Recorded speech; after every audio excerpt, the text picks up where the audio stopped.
Hello tout le monde. Bon, j'ai décidé de faire une vidéo témoignage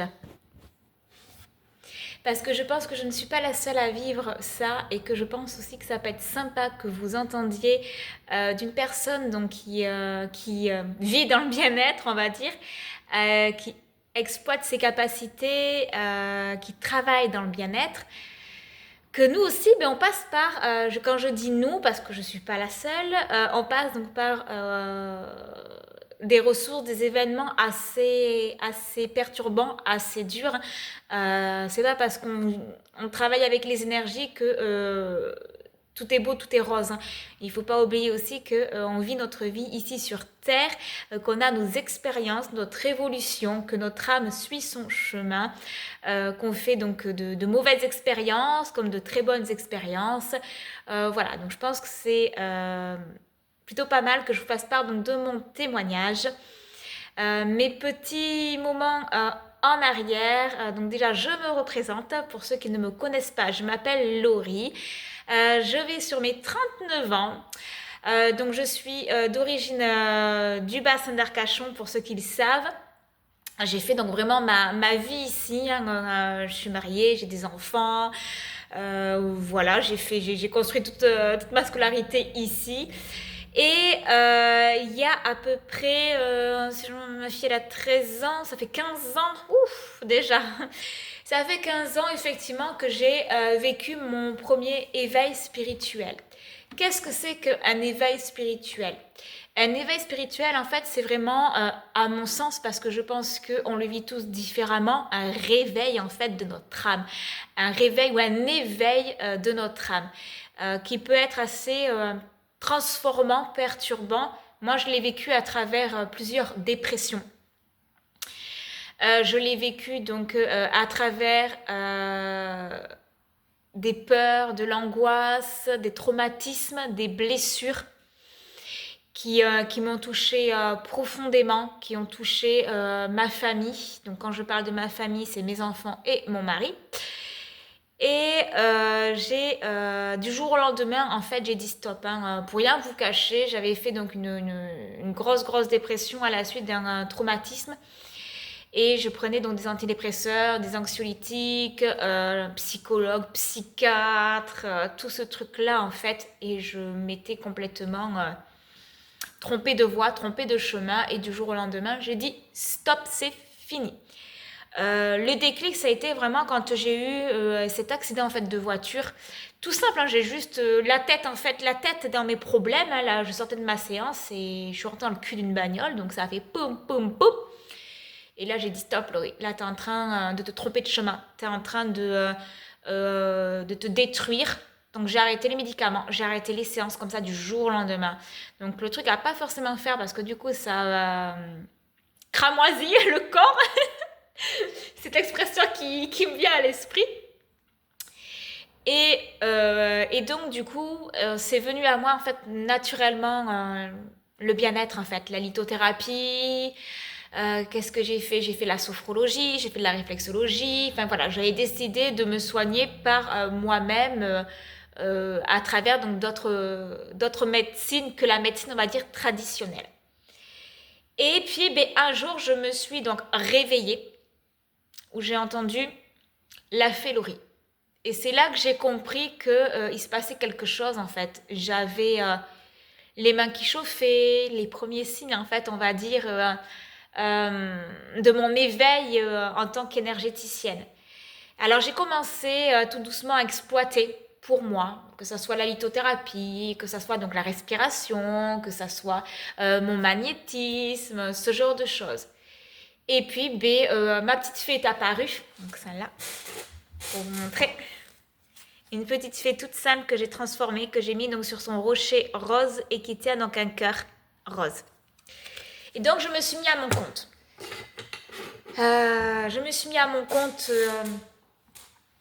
Avant, bien sûr, je me suis formée dans la lithothérapie parce que ben, ça, c'est mon dada. J'adore le développement personnel, j'adore le développement spirituel. Donc, ça m'a toujours intéressée, en fait. Depuis que je suis petite, tout le temps, en fait, j'ai toujours eu cette connexion. Mais c'est juste qu'arrivé à un moment donné, tu construis ta vie, en fait, euh, ta vie matérielle, ta vie amoureuse, et tu oublies donc certaines parties de toi en fait. Bon ben, patapoum, hein, ça s'est réveillé en fait, et donc j'ai continué à expérimenter sous différentes formes, avec différentes personnes, et c'est là que s'est enchaîné donc beaucoup de choses effectivement pour moi sur cet éveil donc spirituel. Ce premier éveil spirituel, parce qu'aujourd'hui j'en ai un deuxième qui vient à moi, qui est encore plus impressionnant, encore plus énorme, mais j'ai tellement de ressources en moi que j'ai tous les outils qu'il faut pour arriver justement à faire ce cheminement. Alors ça ne veut pas dire que je n'ai pas besoin des autres, c'est faux, hein, d'accord. On a tous besoin des autres, on est des humains avant tout. Hein. Là, l'éveil en fait que je suis en train de vivre, je ne suis pas la seule à le vivre. Il y a beaucoup donc d'humains qui sont impactés par leur réveil, on va dire, à tout âge, à toute période. À tout niveau, on va dire en fait. Moi, quand je dis le deuxième éveil, parce que ben, le premier, c'était mon tout premier éveil spirituel, ma prise de conscience. Et là, c'est mon deuxième éveil parce que ben, j'enlève des couches et des couches et je prends ma place. On ne dirait pas comme ça, mais je prends ma place que maintenant. Après donc 15 ans de développement personnel spirituel pardon, après donc plus de 8 ans dans la lithothérapie, les soins énergétiques, tout ce genre de choses. Voilà, il y a le deuxième éveil. Donc, vous n'êtes pas le seul. Ça ne fait que monter. Cette vibration, vous appelez ça comme vous souhaitez en fait, hein, cet éveil, ce réveil de l'âme, toute cette vibration, cette énergie, vous le savez au fond de vous et vous le sentez aussi. Alors il ne faut pas lutter, en fait. Je sais que ça paraît difficile, en fait.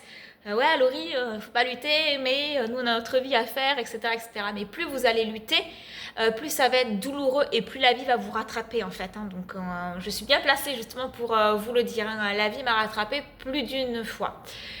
Et donc, il ne faut pas lutter, en fait, contre votre propre éveil. Réveillez-vous. Voilà, réveillez-vous. Vous savez, quand on appelle la fameuse crise de la quarantaine, voilà, comme je vous ai dit, je vais avoir 39 ans bientôt. Cette fameuse crise de la quarantaine est à mon sens justement un réveil en fait. Vous avez vous aussi des fois senti ce moment-là où vous êtes complètement endormi, où vous vous sentez effacé, vous n'osez plus exprimer qui vous êtes, vous n'osez plus dire ce que vous faites, vous vous cachez, voilà, ça arrive, je pense à tout le monde en fait, d'être impacté vraiment comme ça.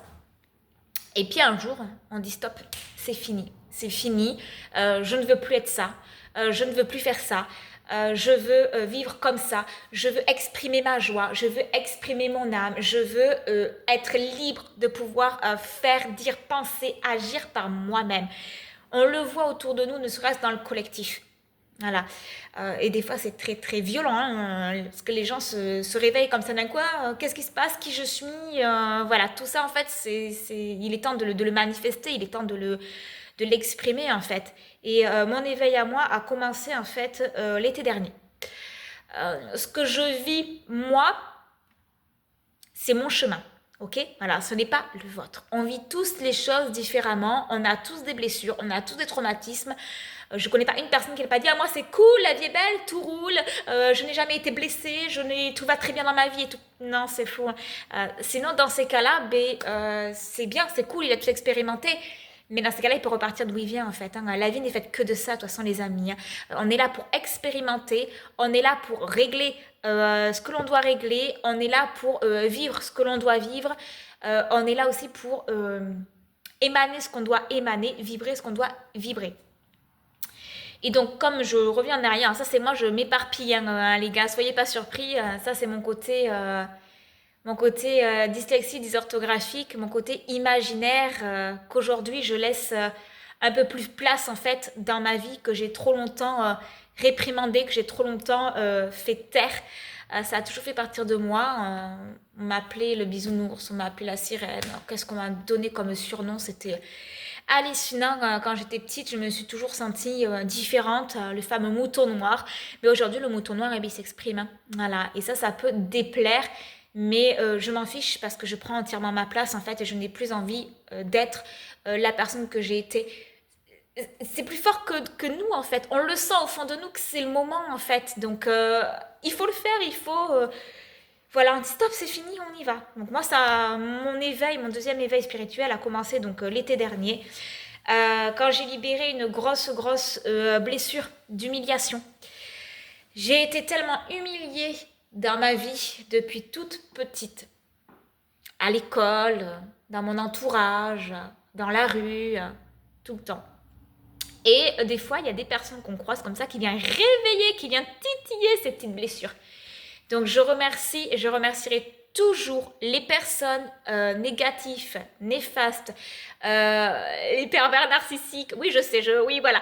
Mais je les remercie toujours pour entrer dans ma vie et me réveiller. Parce qu'aujourd'hui, c'est bien grâce à eux que je prends ma place. Parce que j'ose m'affirmer et j'ose prendre mon pouvoir. J'ose émaner en fait réellement mon âme. Voilà. Merci donc à ma famille, merci à mon entourage, merci à mes clients, merci à toutes personnes qui ont croisé mon chemin pour mon évolution.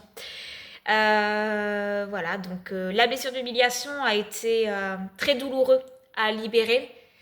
Ça s'est fait de août jusqu'à à peu près mi-décembre.